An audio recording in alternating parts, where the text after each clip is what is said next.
Hello and welcome back to the channel. Today we're going to be looking at the tremolo technique on the ukulele. The tremolo technique is a really fun thing to be able to do. It looks really impressive as well if you want to sort of show off to anyone. But it is more than just a showing off technique. It has some really cool musical uses which we're going to explore in this video as well. I do have a book all about ukulele techniques just like that, more on that a little bit later in the video. But this is kind of a lesson that comes straight from the book, so if you're interested in more like this, then check out the links in the description and the links appearing on screen now. One of the main challenges that we as string players face is the issue of sustain. If you're playing a wind instrument, or indeed even singing, you can make the note last as long as you can hold your breath, or let your air out of your lungs. Equally as well, if you've got like a bowed instrument, you can just keep using the bow and make the note ring on forever. But on something like a ukulele, once the note is plucked, it simply dies away and we have no control. So tremolo is one of those things that helps us sustain a note. It's not quite the same as just doing a la, where a consistent note is going on, but it does to some extent keep the note going. Essentially what we're doing is just hitting the string round and round again really quickly, to the point where you almost don't notice the sort of wave, the volume like that. It just almost sounds like a continuous sound. Of course, we're never going to get it quite perfect, but we might not want to as well. Instead of just trying to sound like other instruments, let's use this technique, which is really idiomatic to the ukulele, a technique that belongs on an instrument like this. So let's dive right in. My favourite chord to do this is a diminished chord, because you could make it sound really atmospheric. A really easy diminished chord is if you start with this A7 here, add another finger there. That's a 2-finger diminished chord. You can just play on that chord and it sounds really dramatic, but this works on literally any chord you like.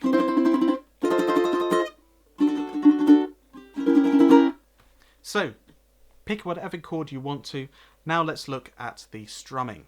We're essentially going down, up, down, up, down, up really quickly. That's all it is. But we're not thinking about this like a strumming pattern. It's more just an effect.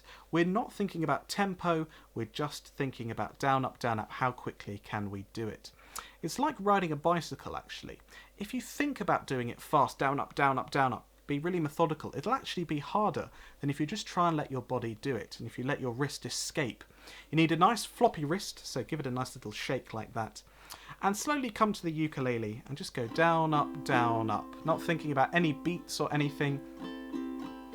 And when you feel ready, speed it up. And you might get to about that tempo and find that you're stiffening up again. So take a break, loosen up, start again. Try and get a bit faster and faster. Every time you notice yourself tensing up and thinking about it, no, you don't want to do that. That will only hold you back, weirdly enough. You need to be at the point where you can just do a nice, loose, like that. I'm keeping my wrist super floppy like that because then it eliminates the resistance, which means I can go nice and fast. A couple of tips: try not to dig into the strings too much. It doesn't need to be super loud. If you do that, you're introducing more resistance. Again, that word of resistance. Try and just have a gentle, soft touch, barely touching the strings at all. Yeah, that's it, just like that. You're just sort of bouncing across the strings. I'm using my index finger for this, by the way. You could use a pick or something as well. Might be slightly less successful with the thumb.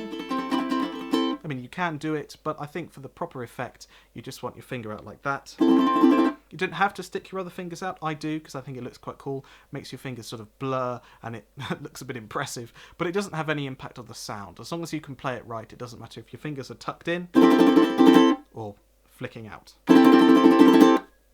So how do we use this tremolo technique? Well, the thing is, like I said, sustain. We want to find a moment where we want to sustain a chord. You find it a lot actually in kind of slower music. If you've got like really jazzy, pretty chords, for example, you might want to tremolo on those to really sort of reinforce that sort of kind of dissonant sound.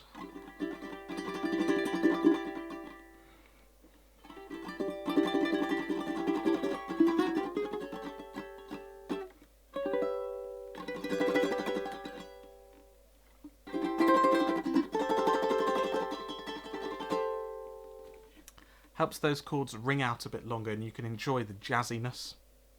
Or they could be something completely different. You can go down a sort of dramatic, cheesy route.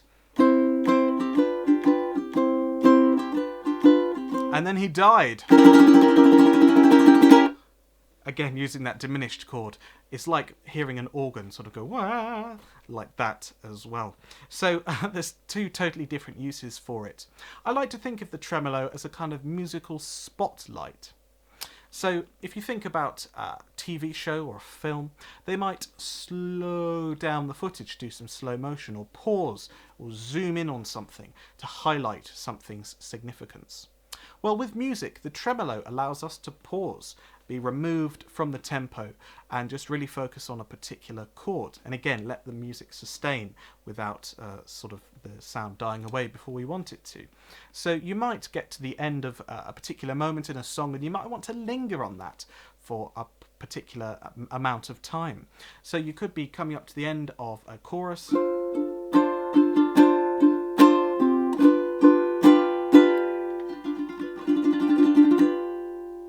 Just a little tremolo like that. Doesn't have to be too big or in your face, but just that, and then into the next section of a song, perhaps. But now let's talk about a slightly more challenging diminished chord, but sounds a lot cooler. Anytime we have a finger on each string, we can move that chord because all the strings are moving by the same amount. So if we take our fingers first fret on the G string, first fret on the E, then we put another finger on the second fret of C and squeeze in this last one on the second fret of the A as well. 1, 2, 1, 2.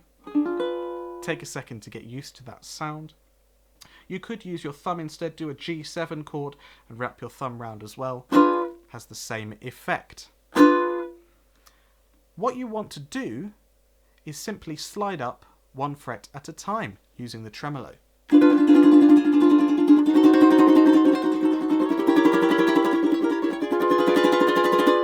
And you might have noticed as well I was playing with volume, so I start off nice and quiet, then swell to loud, down and up, something like that. And we can control the volume by the force we put through the hand and the amount of surface area that we're using to contact the strings. A light, gentle touch for the quiet, then slowly lean your hand in more for a louder sound. Another cool diminished trick is you go up in threes each time.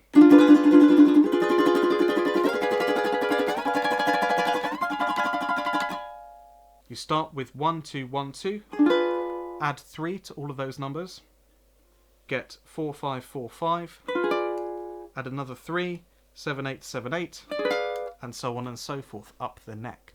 That's because a diminished chord actually works in all of those positions. You might know that we can play a C there, or whatever. It's the same kind of idea, moving this chord up, playing it in different positions. And if you can combine a rising volume with this rising diminished chord, I think it sounds really cool, very dramatic.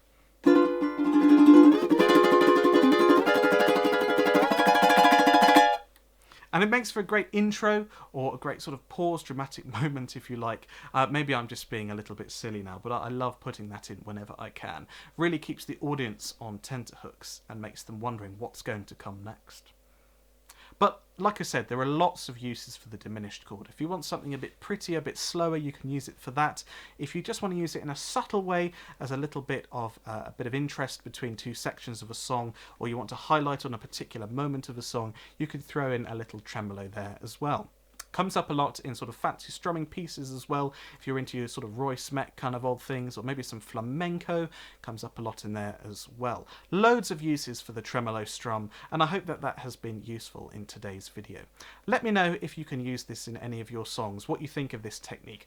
How are you getting on with it as well? If you've got any questions or anything you want to say, do leave a comment. And while you're down there, make sure you give this video a like and hit subscribe as well. It really does help the channel out. And in the meantime, while you're waiting for that next video to come out, I've got another one that you can watch right here, right now. So if you like this, head over there and I'll see you in the next video.